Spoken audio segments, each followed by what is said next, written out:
I am so happy that you're able to join us for this extended interview. Make sure to visit theoffbeatlife.com. Again, that's theoffbeatlife.com to get more killer resources.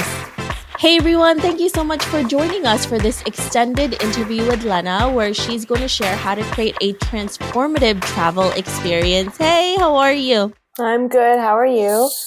Thank you so much for joining us and for giving us these tips that you're about to give.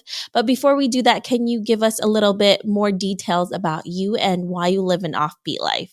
Yes. So I'm Elena, and I grew up in South Carolina in the United States.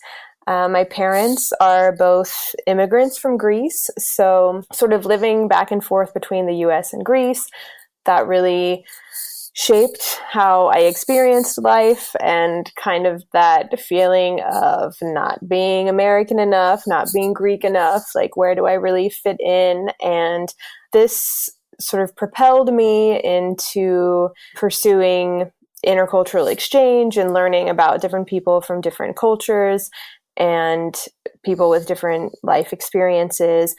And so as I developed relationships with people from around the world, I also developed the desire to travel more and more. And so I started moving around a lot, working in different countries. And yeah, after a while, I just decided that I wanted to work on my own and travel while I worked. And so now I am a location independent entrepreneur and work as an intercultural educator, consultant, and facilitator.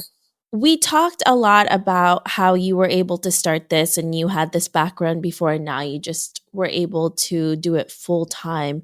Can you tell us a little bit more about your company and your business and what intercultural exchange is and how that can really transform your way of traveling? Yes. So the goal of my work is to educate the whole individual, heart, mind, and soul through intercultural competence and intercultural exchange.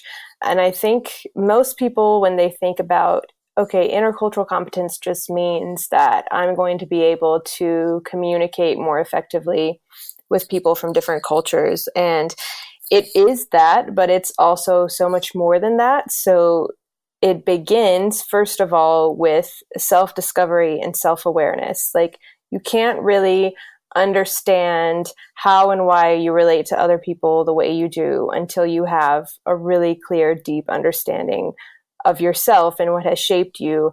And so intercultural competence is actually really about learning about yourself, knowing yourself, understanding how you impact other people, how other people perceive you, why you may misperceive other people.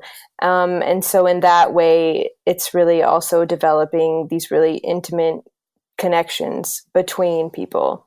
And so that's kind of, I guess, like at the core of intercultural exchange. And so then through my work, I aim to help people create experiences that allow for that self-reflection, self-analysis, connection to other people. And so I work with businesses, schools, and individuals to create programs that allow for that, or even just through my coaching, like working one-on-one with people to develop those skills. Now, I'm sure there's a lot of people listening to this and thinking, well, it's better said than done, because there's people out there that are very introverted, and it's really hard to do that, especially in a new country, even if you're not introverted, right? Like if you're the life of the party, it still takes a bit of time to assimilate to different cultures and to different people and to really go out there and put yourself out there. What are the steps that can help them do this and transform their way of traveling rather than just being a passerby in a new place? For one, I always encourage people to really learn about wherever they're going beforehand, to read books, to read articles. And I especially encourage people to read things from multiple different perspectives. I think sometimes the information we consume can be quite biased. And obviously if you go to a country, like, the people there represent a wide variety of experiences and values and beliefs. And so I encourage people to learn as much as they can beforehand.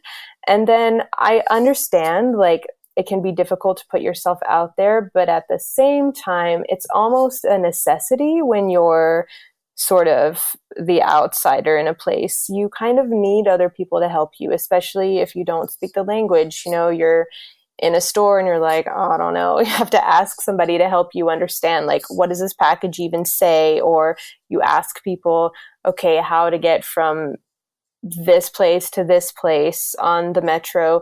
Sometimes I think we have to reach out to other people because of our outsiderness. And I think a lot of people do have a fear about doing that, but you'll also find that there are so many people who really want to help you. And while there are some places and some people who may not necessarily even like that there are outsiders there are others who are super excited about it, and they want to show you their country and tell you all about, what it is that they value and what's important to them and why they live life the way they do. So I think there are really lots of opportunities, and it doesn't necessarily have to be this big, scary, like, throw yourself out there thing. But even just in these small, everyday ways of connecting with other people, it can open the doors for that.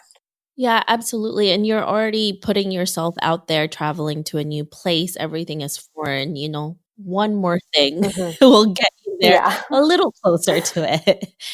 Do you Mm-hmm. have any tips on how digital nomads can incorporate intercultural competence in their travel and how it could be more transformative for them? I think one of the biggest things is to approach people, places, whatever, with sort of that acceptance that you are the outsider there, and that you are the one that needs to sort of assimilate and accommodate to other people's way of being or way of doing things. I think it's really easy for us sometimes to go to a place where things are really different and judge that difference rather than try to understand it. And most misunderstandings are the result of, well, just that misunderstanding, like conflict judgment. That's all really rooted in not understanding why someone is doing something differently than you. And so I think it's really important to be curious and to ask questions and to seek to understand, rather than to say, like, oh, like, why are they doing that? It's inefficient. Oh, that's, like, that could be done a better way. I think sometimes we want to impose our way of thinking or doing on other people rather than seeking to learn from them. And if we are the people who are not from a place, I think it's our responsibility to learn, not to try to teach. And so that's, I guess, my biggest piece of advice, because that is what changes you. That's what helps you, like, open your eyes to how you've been shaped and conditioned and molded by your own society, to say, like, oh, wait a minute, like, the way I do things is not necessarily the right way. It's just one way. That's so true. We often go to a different place and meet different people, and obviously we want to impose a lot of our beliefs on them. But sometimes it's really good to listen and also learn. And even though it may not look efficient, there has to be another thing that they're getting out of that. Maybe they're more relaxed than you and they're not stressed out all the time because they're not always in a rush to get things done super quickly. And it's good to take siesta in the Yeah. middle of the day. I've always find that really good for Yes. all of us, I think. And if you can have that, you should do it. Mm-hmm.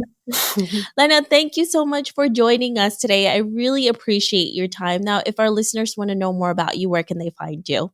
They can find me on my website at lenapapadopoulos.com, or on Instagram or Facebook, which are also both under my name, Lena Papadopoulos. Perfect. Thank you so much. We will put a link up on our website for that. I really appreciate all of the knowledge that you gave us today, Lena. Thank you, Debbie. I appreciate it too. I hope you enjoyed this extended interview with Lena.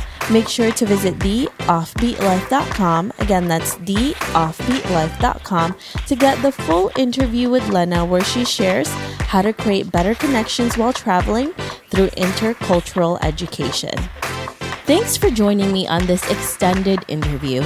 Don't forget to subscribe and leave a review on iTunes. We can also chat some more on Facebook at The OB Live. I'll talk to you soon.